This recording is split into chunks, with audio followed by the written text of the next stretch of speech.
Salut les amis. C'est Paolo. Bienvenue sur FastProg. Besoin d'aide pour le raccordement et l'activation de vos photocellules DXR10 BAP sur la ZN7. Il vous est possible de télécharger les notices grâce au QR code actuellement en vidéo ou au lien en description. Et si vous ne voulez pas vous embêter avec le mode d'emploi, suivez-moi. Allons-y. Pensez toujours à mettre hors tension votre automatisme avant toute intervention sur la carte de commande. Voici représenté en haut le bornier de la carte ZN7. Plus bas à gauche, la cellule réceptrice RX et à droite, la cellule émettrice TX.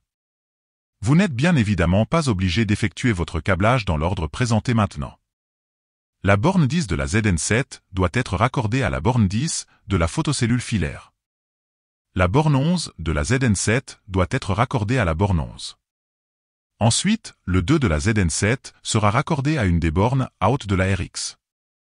Puis, l'autre borne out de la RX sera raccordée à la borne CX de la ZN7. Et voilà, le câblage est terminé. CX et CY sont deux entrées prévues pour le câblage de vos sécurités. Dans notre exemple, nous sommes sur CX. Mais si d'autres dispositifs de sécurité étaient déjà branchés sur CX, alors, vous pourriez brancher ce nouveau jeu de photocellules sur CY, ou encore, effectuer un branchement en série avec celles déjà branchées sur CX. Voici en haut à droite, un lien pour le câblage en série des photocellules, si besoin. Dans notre cas, il nous reste plus qu'à activer l'entrée CX grâce à la fonction F2. Si vous vouliez activer l'entrée CY, ce serait F3. Comme vous pouvez le voir sur la vidéo, il existe 6 différents modes de fonctionnement lors du passage devant les cellules. Pour l'activation de l'entrée CX, remettez l'automatisme sous tension et appuyez sur la touche entrée de la ZN7 jusqu'à voir apparaître F1. Puis appuyez sur la flèche de droite pour atteindre F2. Appuyez sur entrée, l'écran affiche Off. Appuyez sur la flèche de droite, l'écran affiche C1, C2, C3, etc. Sélectionnez la fonction désirée et appuyez sur Entrée, l'écran revient sur F2. Enfin, appuyez sur ESC, l'écran s'éteint. Si au contraire, la carte affiche un défaut de sécurité C1 ou C2 ou autre C, cela signifie qu'il y a un souci de câblage, d'alignement ou d'alimentation. Pas de panique. Contrôlez la présence de tension entre les bornes 10 et 11, elle doit être d'environ 24 volts alternatifs, si ce n'est pas le cas, contrôlez les fusibles.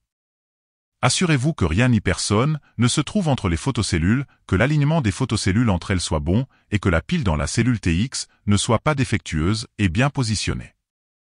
Voici en vidéo la signification des voyants LED dans les photocellules, dont celle vous permettant de vérifier l'alignement. Revérifiez à nouveau le bon câblage. Et en dernier recours, si après tous ces contrôles, le défaut persiste, alors le test ultime consistera à débrancher la photocellule RX, de décrocher la paire des piliers, de les apporter à proximité de la ZN7, de les espacer de 1 mètre l'une de l'autre, et de raccorder la photocellule avec des fils apparents uniquement. Cette technique vous permettra de déterminer si vos photocellules sont défaillantes ou pas. Avec tout ça, ça devrait le faire. Si cette vidéo vous a permis d'être plus rapide et efficace, continuons à travailler ensemble. N'oubliez pas le pouce ou le petit commentaire et n'hésitez pas à vous abonner afin de découvrir le monde facile de FastProg. De nouvelles vidéos sont fréquemment ajoutées à la chaîne. Pour la programmation de vos télécommandes, d'autres dispositifs de sécurité ou l'accès direct à la chaîne, cliquez sur le lien qui vous intéresse.